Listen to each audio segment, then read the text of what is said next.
Please help me welcome to the stage, Alexis Jones. That's good. I don't need that. Oh yeah, you can. I think I'm all good. Hi, Googlers. I was listening to all the different cool groups y'all have. I'm super into it. And you have the best snacks of anything I've ever been a part of. So the fact that I've been obsessed and eaten more today than I have in a week. I always want to preface just with the fact that 2 questions. One, are you okay with me having a conversation with you? Are you cool with that? Awesome. And 2, are you okay with me being really honest and really vulnerable? Are you cool with that? Awesome. Because I think, especially if you're like a speaker for a living, which I am, I have the luxury of traveling around and getting to have conversations. It's really easy to get up and perform and to like just go directly into like your shtick. And I think it's kind of an injustice to people because I think we deserve to have actual conversations. And so I don't take it lightly that you're here. I understand that y'all all have a million things that you could be doing right now. So the fact that you've shown up means so much. So I don't take that lightly. So thank you. It's a privilege to be here in front of y'all. That being said, we'll kind of dive in. I'm a big fan of not reinventing the wheel. So is there anyone who's a brave soul? Not a single brave. There we go. There we go. Buddy, what's your name? Hi, Todd. Todd, do you mind standing up and reading this quote? Sure, absolutely. And by the way, do we recognize what is the #1 fear above death? Do we know what this is? Public speaking. So thank you, Todd. Can everyone just go like this and put your hands towards Todd? Doesn't that feel good? We're just going to keep doing that. That's just loving on you, buddy. Yo, yeah, read it loud and proud. Luther King Jr. Our lives begin to end the day we become silent about the things that matter. Okay, that wasn't even a planted. That was good. That was good. That was legit. Thank you, Todd. Do we have one more brave soul? Yeah, buddy. What's your name? Matan. Great name. Stand up. Hands up. You kind of feel it, don't you, a little bit? All that? Yeah. If you stand for nothing, you will fall for nothing. For anything. You'll fall for anything. There you go, buddy. Totally. I like it. Thank you so much. Those are 2 things I really live by. This idea of being silent about the things that absolutely matter in this lifetime, and also the idea of what do you stand for in this lifetime. I think it's going to be a conversation we're going to have throughout this whole thing. But that being said, to kind of dive into a little bit of my story, which again, I think is part of the vulnerability piece, right? Of being able to get up and share the things that are important. I feel like whenever you tell your story, you have to show adorable pictures of yourself. So this was me growing up. I was a precocious girl growing up in Austin, Texas. Do we have any Texans in the house? What? Yes, okay, Corpus Christi, where are we at? What? Okay, I love you already.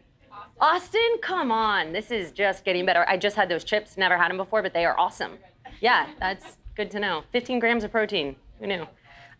Things you learn when you're at Google. So this was me growing up, and I think the other thing is to know me is to know that my mother is my hero. My mom is my best friend, and she is the coolest, most badass woman I've ever met in my entire life, and the fact that I get to call her mom, the fact that she's been the role model that I've been able to emulate my whole life is probably my greatest privilege and probably my greatest success. The other thing to know about me is I grew up with 4 older brothers. So I grew up, again, a precocious girl in Texas, 4 older brothers. My dad is the best man that I know, and he's my real life superhero. I also happened to marry a guy named Brad Buckman, a kid that I went to middle school and high school with and didn't know, but after graduating college 10 years later, I wouldn't have seen or talked to him, but would come back around and end up marrying this guy who played professional basketball for 9 years. So to understand this intersection of the fact that I grew up with really being a connoisseur of phenomenal men, that like my story around men was that they were awesome, that was my experience with them. And that being said, it led me to starting I Am That Girl, because the other thing to know about me is that I grew up in Austin. You know the stereotype. So what's the stereotype of Westlake? And you can be honest. Money. That's so, like, that was a really polite way of saying that. It's like money. It's like super obnoxious, rich, wealthy, all the expectations and stereotypes that come with that. The only thing was that growing up in Westlake, I always joked that I was the girl from the other side of the tracks. So I grew up with a working mom, and when I said she was a warrior, to understand that my mom was a single mom, her and my mom had gotten divorced at a young age when I was young, but they were awesome co-parents. So I always say we have the most dysfunctionally functioning family that's ever existed. But I don't have a memory in which my mom and dad weren't front and center for everything that I ever did. My dad coached everything I ever played. To have the humility as parents that even in the midst of a divorce, to say the willingness to die to their ego, to say our kids are more important than even our own drama, whatever that drama was. So I also couple that with maybe we didn't have a lot of money, but I was a billionaire in love. And I think with great opportunity and great wealth comes massive responsibility. And that was something that was really imbued in me from a young age. And so to understand this idea that there was a massive insecurity because I was a poor kid going to rich kid school, and at 9 years old, the teachers pulled me aside and pulled my mom aside and said, we're really worried about Alexis because she's showing up to school smelling like smoke, and does someone in your family smoke? Because we're afraid that maybe she's sneaking cigarettes. And my mom didn't have the heart to tell her that she was working 2 jobs and going to night school as a single parent of 5 kids. And to make extra money, she was a paralegal during the day. To make extra money, she would bartend at night, and then to make even a little extra money, that before we showed up to this rich school in Austin, that we would show up to the bar at 5 o'clock in the morning to clean the bar. So I was stocking beer and I was cleaning urinals at 9 years old. So I was maids. My family, we were maids, and growing up in an environment where all my friends had live-in maids. There's a big discrepancy between the haves and have-nots. I would say, I don't know what that is for you. Right? I don't know what your insecurity is. We live in a society that is ruled by duality, right? That is ruled by you're too fat, or you're too skinny, or too smart, or you're not smart enough, or you're too tall, or you're too short, or something. And whether that's you growing up with like a pill-popping dad, or whether you grew up with a deadbeat mom, or whether you grew up with some kind of abuse or some kind of addiction, like the truth is, and I think at this age, right, we get to talk, when I talk to middle school and high school, it's a different conversation, but as adults, we have just enough heartbreak. We have just enough disappointment. We have just enough failure. We have just enough moments of self-doubt that can really justify a cynical life. And so for me to understand that I don't have to understand the monsters, I don't have to understand the insecurities and the masks that you wear to understand this concept of Me Too. And I think what's interesting is we live in a culture right now that is driven by perfection, that is driven by a facade, especially when you look at social media. It's driven by a facade of a projection of who we want people to think that we are as opposed to who we really are. And we're gonna get into conversations about the consumption of media and how much it's affecting our belief systems and our definition of self and how we're treating people in the world and how we're treating ourselves. So again, I don't have to understand what your insecurities are and what you woke up with this morning, struggling with what you struggle with every single day. But the irony is that I actually think our insecurities are the glue that holds humanity together. And so to flip the script on the fact that rather than hide our insecurities and pretend that we're not struggling and to pretend that we're perfect, I think creates a barrier for us to actually get to know each other, this power of vulnerability, right? The stuff that Brene Brown preaches on. She in herself is a goddess. But this idea of how can we learn to accept who we are, not who we think the world is telling us that we should be. That's a silent revolution. That's the kind of stuff that has the ability to alter the world. That's the kind of stuff that Gandhi talks about, right? Personifying all that you wish to see in the world and having the courage to first embrace who you are on the inside in being that which you want to see. That was the impetus for I'm That Girl. It was the idea that I was a broken girl and I went from being a poor kid going to rich kid school and then going to USC, which was like Westlake on crack cocaine, right? I mean, top 3 most expensive schools in the entire country. So I went to this private school and then all of a sudden, I mean, it was like all of my insecurities magnified, and I ended up doing this play by E. Vinsler called The Vagina Monologues. And I just remember all of a sudden was the first time I ever had the opportunity to stand on a stage and to talk about things that mattered. And I don't know what your passion is, and I don't know what your purpose is, and I don't know if that's something that you get to exercise here in the grounds at Google, or if that's something you get to do in your hobby in your lifetime. But I know that if we don't live a purpose-filled life and something that gives us meaning, that there's an expiration date on our happiness, and there's an expiration date on our ability to wake up every day joyful. So I did this play by E. Vinsler, and I got to talk about these things that matter. And I came back to my sorority at the time, and I sat down with 6 girls and I said, we have a lot of conversations about things that don't matter. Like, that's the luxury of a first world, right? We get to talk about boys and movies and gossip and clothes and shoot and all these things. And what if once a week we had conversations about things that did matter? Would you come? Would you show up? And at that first meeting, I had 6 girls show up, and 6 meetings later, there were 347 girls showing up.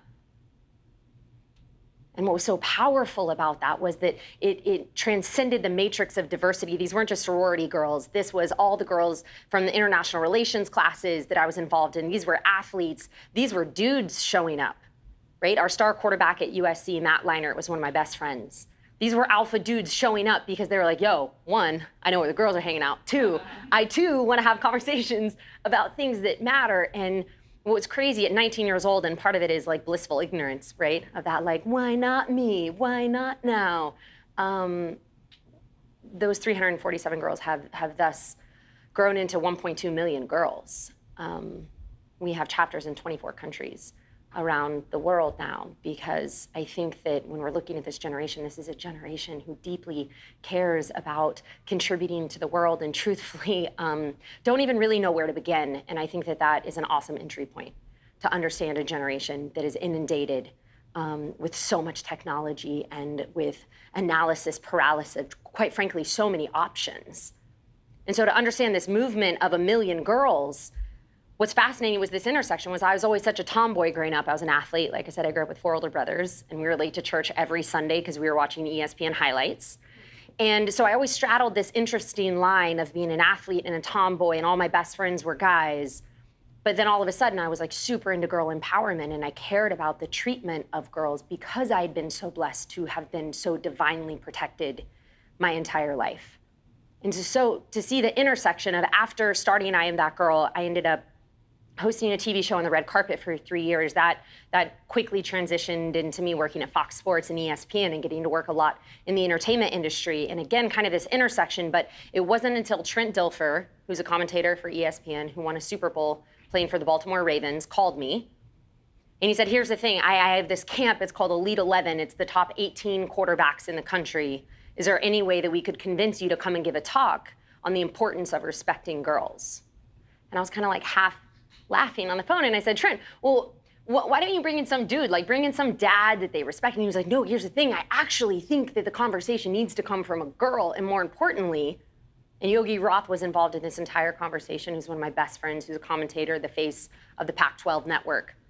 And Yogi said, here's the thing, is it needs to come from a girl, because they've been hearing this from guys left and right, but the difference is, like, not only are you a girl, but you know football better than any of these dudes, and so they're gonna have mad respect for you, and so you have to come in, and they convinced me to come and give this talk, and I called my husband, Brad, who's a 6'9" poster boy of feminism, right? I call him and I say, babe, they want me to come and give this talk. I've never spoken to guys before.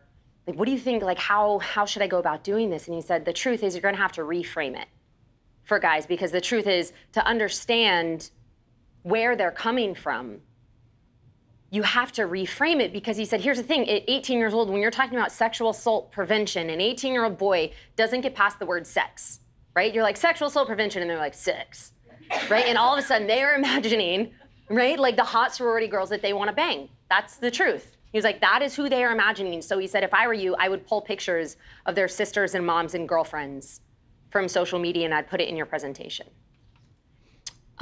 So what I didn't anticipate on the other side of this video that was aired on ESPN was that a week later, everything with Ray Rice would come out, right? So a couple of years ago, Ray Rice hitting his girlfriend in the elevator, and that would clearly go viral. And having been the girl in the locker room giving these tough love conversations with these guys, that suddenly, overnight, and I went from, and I've joked at this point that over the past decade, I've keynoted every single women's conference in America.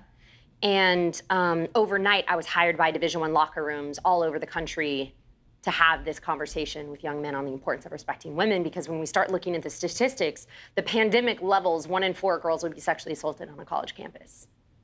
University of Texas just came out with a report that 1 in 3 girls have been sexually assaulted on their campus. There's another university that I won't name because their survey hasn't gone public, but 78% of girls of a major university have been sexually assaulted on their college campus. We know the staggering 1 in 3 teens experience some form of physical abuse or threat. And the thing about that stat that is the most terrifying is oftentimes that's their actual definition of love, because that's coming from a boyfriend. 1 in 2 women are walking around having experienced something. So we're beyond pandemic levels. And to understand also the 1 in 4, that's based off of only 20% of girls who will ever say anything.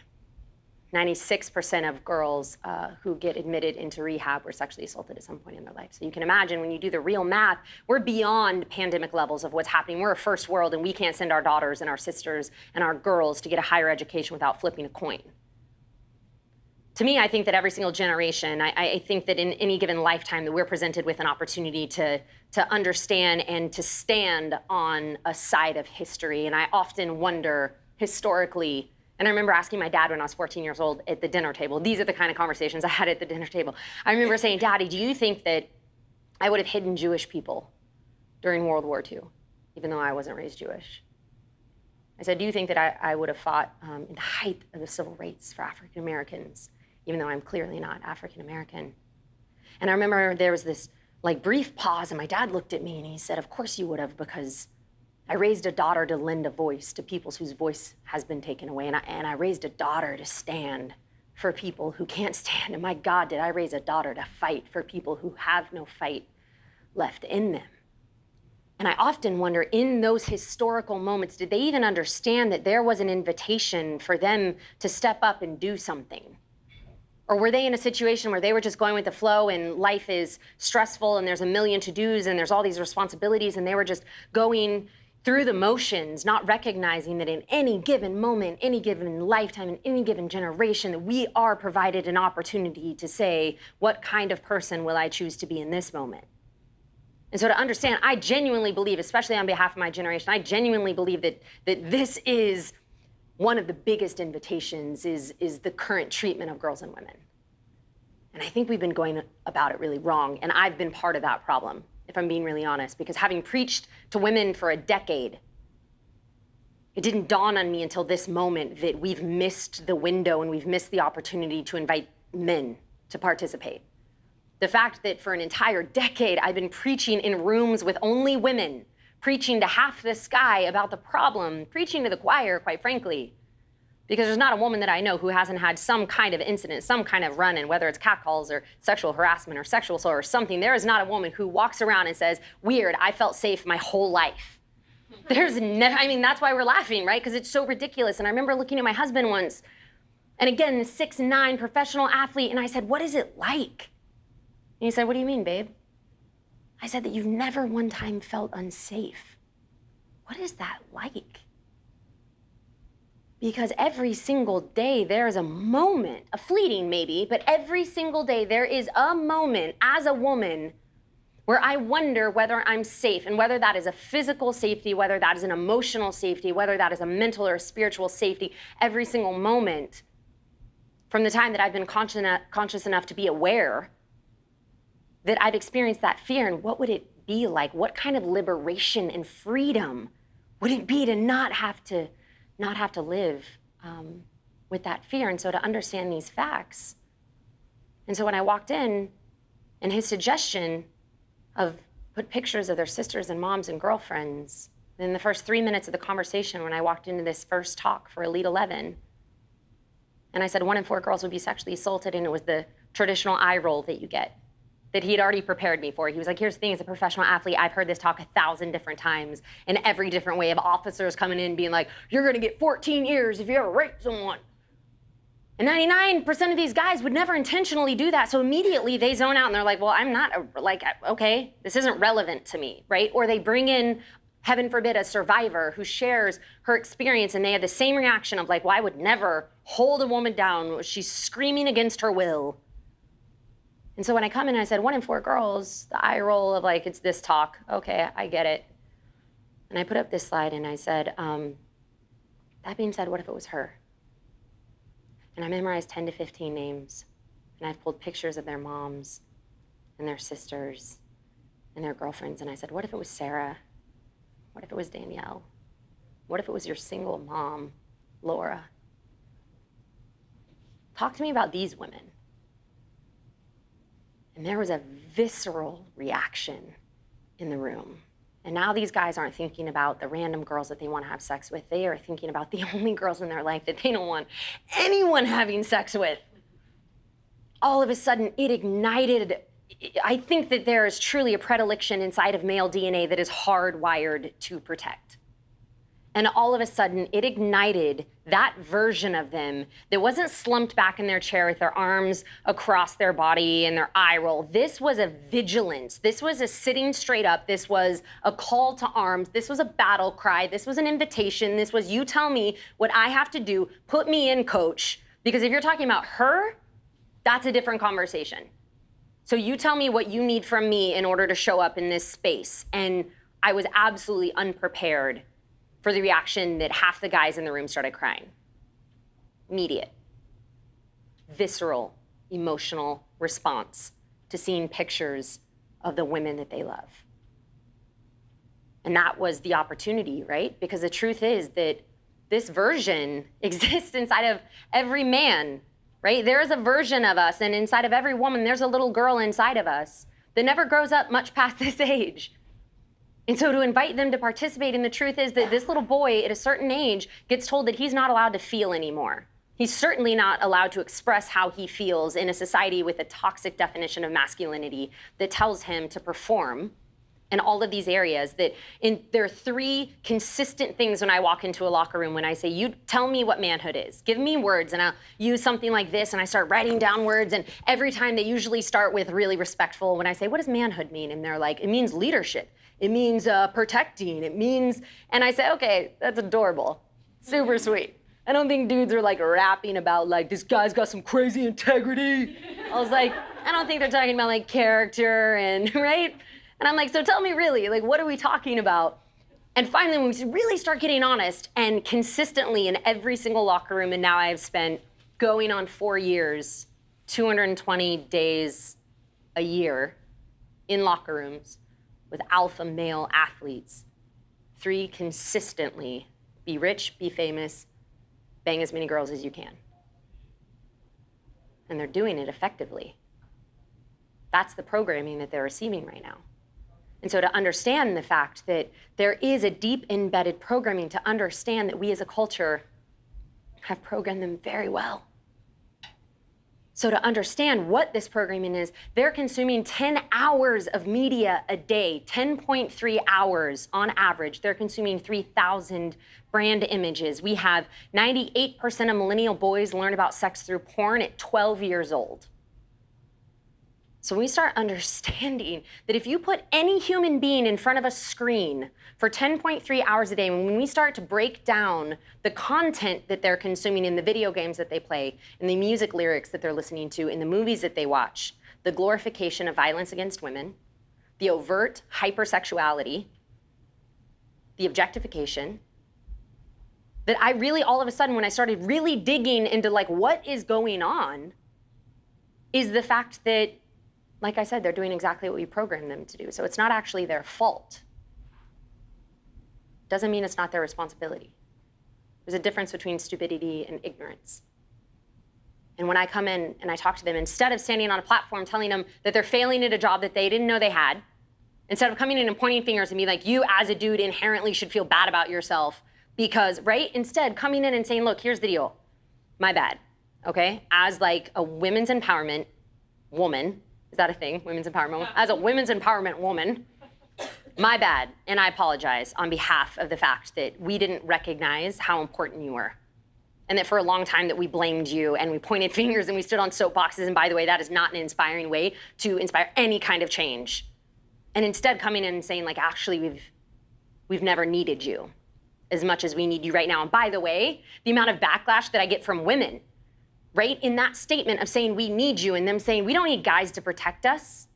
And I have to do all of these like asterisk, like, by the way, ProtectHer is not just for men, it's an invitation to humanity. Because the truth is that we all need it. As women, we have to better protect ourselves. And I don't just mean physically, I mean, we are our worst critics. Amen? Sisters?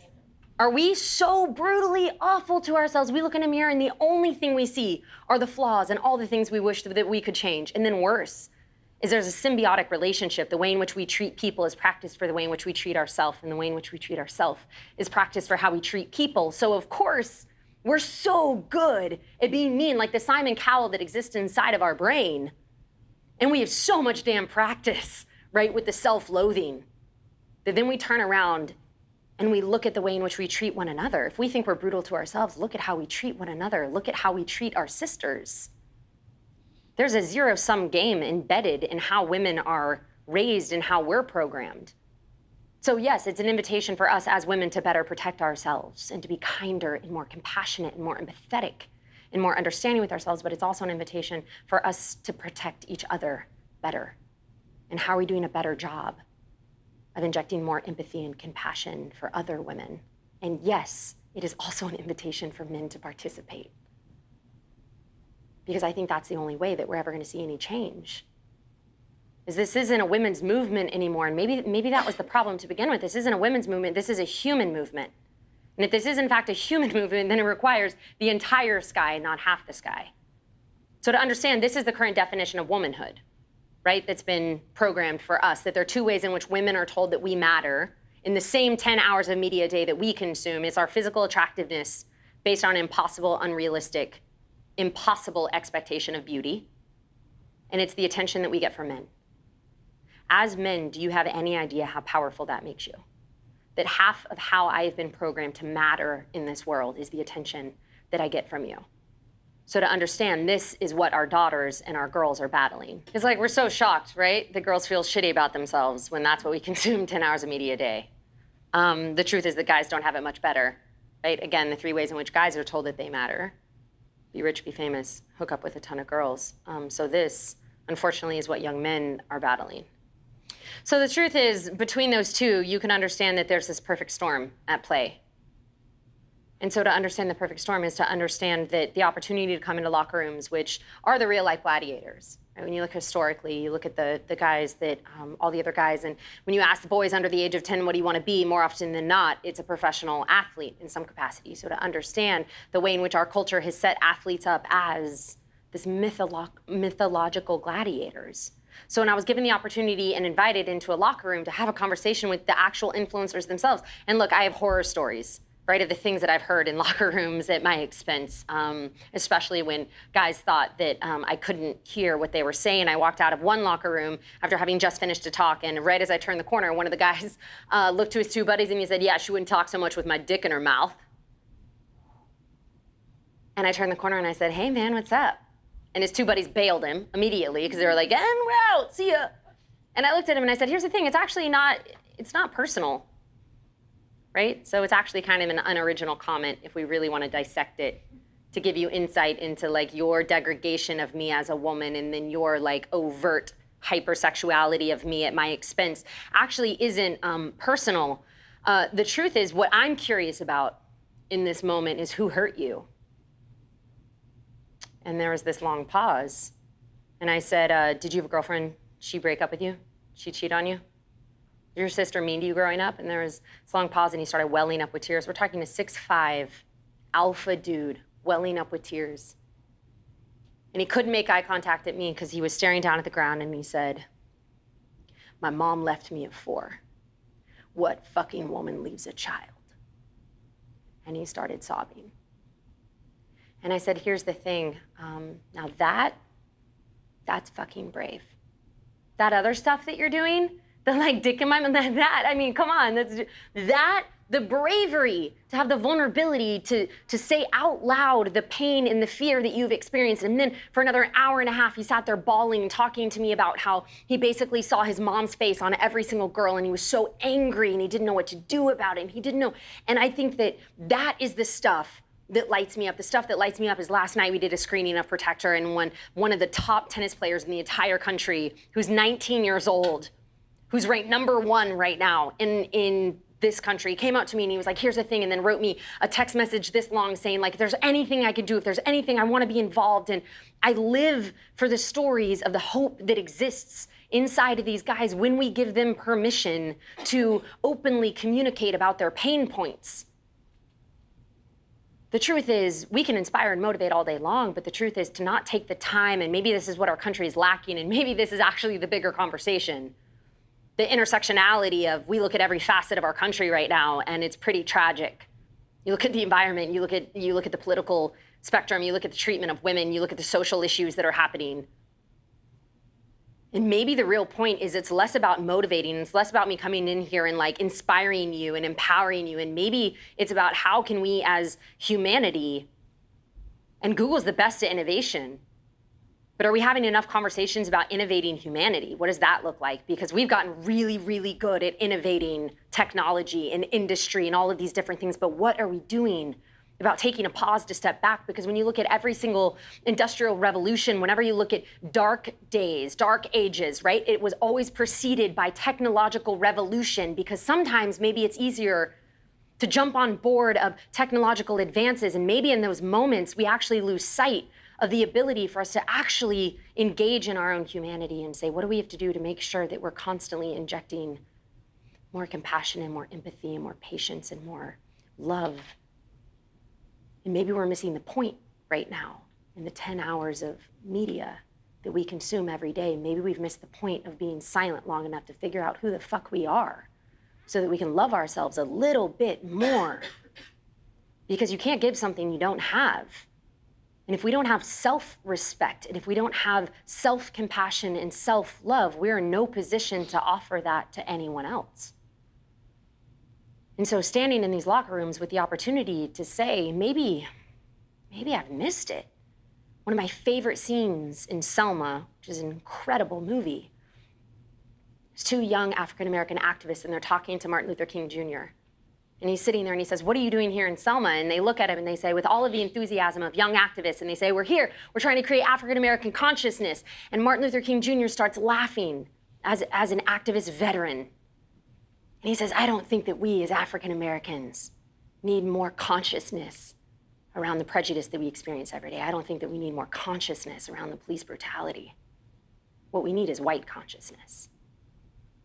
And all of a sudden, there was this huge moment, it dawned on me that I was like, I don't need more women. I don't need more groups of women talking about how we feel insecure and scared and unsafe and disrespected and degraded. We don't need more speaking to the choir. What we need is we need consciousness and buy-in from dudes stepping up to the plate and being the badass humans that we know them to be. What we need is men to participate in this, because we're certainly not doing anything on our own. And at the very least, I think we can have the humility to say whatever we've been doing isn't working, so maybe it's just worthy trying something else. So what's interesting is in this idea of redefining Rockstar, so when I come in and I'm able to share these different videos that I think explain it really well, right? And in a funny way. And what's amazing to me is how receptive these guys are. We still, I think, have half the states teaching abstinence as the best form of thank you, birth control, contraceptives. So I think we're missing an opportunity not only to have the conversation about innovation within humanity, I think we're actually missing a conversation, or we have the opportunity, rather, to talk about how are we disrupting education?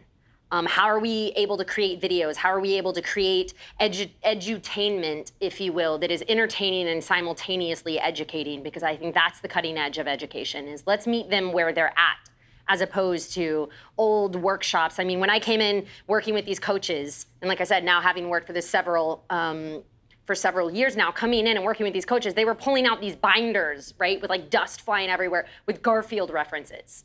And this is their sexual assault prevention programs. And I was like, in what world? Guys aren't doing worksheets anymore on this stuff, so how are we creating digital education? And how are we creating stuff that is funny and is edgy and is kind of inappropriate? Because the truth is, the minute that I have a coach who's concerned about my profanity and my language, they clearly aren't concerned about the actual issue at hand.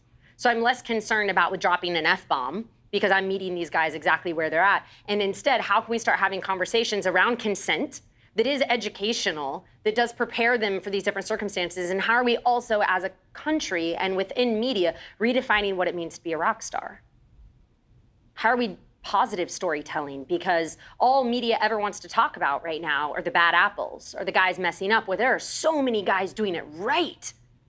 So when we look at the Brock Turner case, why does every single person in this room know the name Brock Turner and Stanford in this crazy rape situation? Why don't we know the names of Carl and Peter, who are the two guys who saved her? The two guys rolled up on a situation, saw something sketchy going on.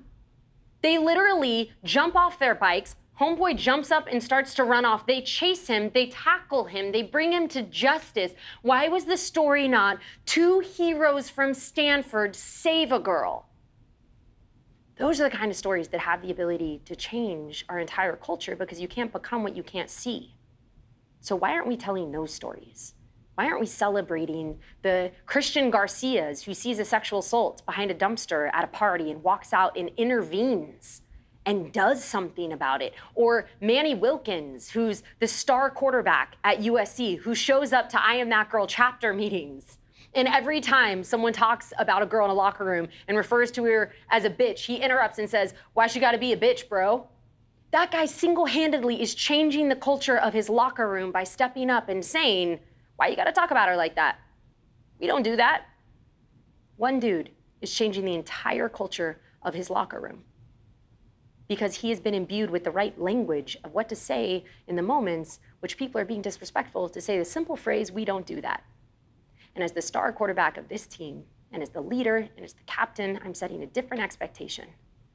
Because we treat not just women, we treat all people with respect and dignity, because that's who we are. How do we inspire that kind of shift? And that's where ProtectHer was born, right? It was born out of the urgency of coaches coming to me being like, this is the most honest and real conversation that I've ever seen on this topic with our boys, that isn't pointing fingers and isn't blaming, but is inviting them. That I was having coaches saying, I have never had the sexual assault prevention talk where dudes lined up after the talk to come and hug you, to take selfies with you, and are asking where they can get swag because they want to wear your hats and they want to wear your shirts. We just had shirts come out that say, "I play ball, not girls." And all of the guys are like, "Where can we get shirts? Oh my God, I love it." And coaches are like, "In what world? This is crazy." And so in that same moment, coaches are saying, "This is awesome. We love this 1 hour talk that you're giving." But really up until this point, there's never been any preventative medicine.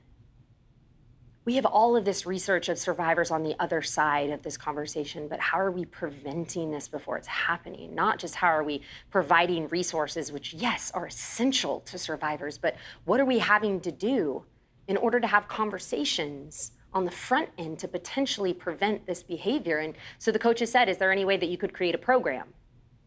Like, can you create some kind of education for us? Because coming from the entertainment world, having worked in entertainment for 10 years, working at Fox Sports and ESPN, like, we feel like you could put together interesting content that these guys are actually gonna listen to, that feels relatable, that feels like something that is really gonna make a difference. And ProtectHer was born. So to wrap it up, the things that I have learned, I want to be respectful of y'all's schedules. I love this quote. I always wondered why somebody didn't do something about that, and I realized I was somebody. I can imagine that y'all listen to a lot of talks here at Google and that you have far more impressive people than me who come in and share ideas and all the ways in which they want to change the world, and you're arguably one of the most influential brands and companies globally. So don't get lost in the midst of a brand, and to recognize that you are somebody, and that every single one of us has agency, and every single one of us has the opportunity to put our feet on the floor and to do something. And if this isn't your issue and this doesn't resonate, amazing, what does? Because I think in the midst of looking around what feels like really hopelessness in all areas, when you look at the news any day, it's easy to get super depressed and overwhelmed, to be like, and I'm gonna have more potato chips and get back to my Netflix. It makes sense to anesthetize the pain and all of it. But the truth is, you are somebody, and my God, we have never needed people as much as we need right now to put their feet on the floor and to say the simple question of, how can I best serve? How can I get involved and actually do something? And it doesn't have to be on a global scale, and you don't have to create a global movement, but what are you doing to contribute to this world to make it even a little bit better than when we found it? The other thing I've learned is that women need women. Girls need girls. We are our worst enemy. And the truth is that in the midst of this conversation, the part that oftentimes within the women's empowerment space that they leave out is that when I walk into a locker room, one of the first questions I ask is, raise your hand as Division I male athletes, raise your hand if you have a naked selfie of a girl that's been sent to you by someone you've never met before. 9 out of 10 hands go up. So it's not just that guys are out there taking advantage of women, it is that we are now doing this to ourselves. Because we're also consuming that 10 hours of media a day that's hypersexualizing us and objectifying us. And somehow I think we've lost our way into thinking that sexual empowerment is sending naked selfies to dudes that we've never met before, asking if we can come over to their dorm room because we somehow think that the number on the back of their jersey is gonna give us meaning in life. Women need women to remind us, because it's like amnesia. Every 2 seconds we forget how inherently badass we are, and we need our sisters to remind us that we are important and that we matter and that we deserve to be respected and that we accept the love that we think we deserve. And we need to start thinking that we deserve a lot better on all fronts. Thirdly, love and compassion are necessities, not luxuries. Without them, humanity cannot survive. We've never needed compassion the way that we do right now. And like I said, the greatest revolution that you could ever take on right now is having compassion for yourself and forgiving yourself for whatever it was, right? For thinking that that guy deserved you, who didn't, and you stayed in the relationship way longer than you should have. For thinking that that girlfriend was supportive when you knew better. For all the ways in which we disrespect ourselves.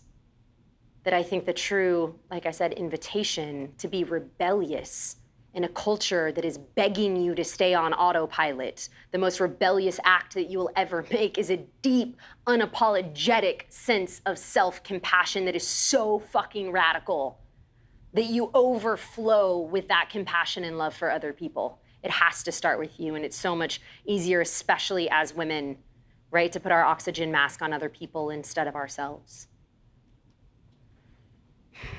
We need men, and we don't just need ordinary men, we need exceptional, badass men who recognize that their voices have never been as important as they are right now, and that those jokes that are told in bars, in locker rooms, to say the simple phrase, we don't do that. You're better than that. One of the best things Billy Donovan talks about in our documentary is that the best relationships are confrontational, and we associate confrontation with being this kind of violent like encounter, and really confrontation is just saying, I'm just gonna hold you to the person that I know that you're capable of being. So when you make inappropriate comments on any ism, sexism, right? On any ism, racism, that you simply use the phrase of we're better than that. We're better than that. Because those tiny little jokes and those tiny little infractions turn to much bigger infractions. A tiny little ripple turns into a tsunami, and they're preventable. So we've never needed men as much as we need right now. And the last thing that I'll say is that you owe it to yourself to be remarkable. And I don't know what that looks like for you. But if that's the only thing you walk away with tonight, is that you are remarkable, and you deserve to let that shine in any capacity that you see. But I truly think that we're standing at an intersection in the world, and maybe even within our own humanity, in which we've never needed people the way that we do right now. So thank you so much for the invitation. I appreciate having me.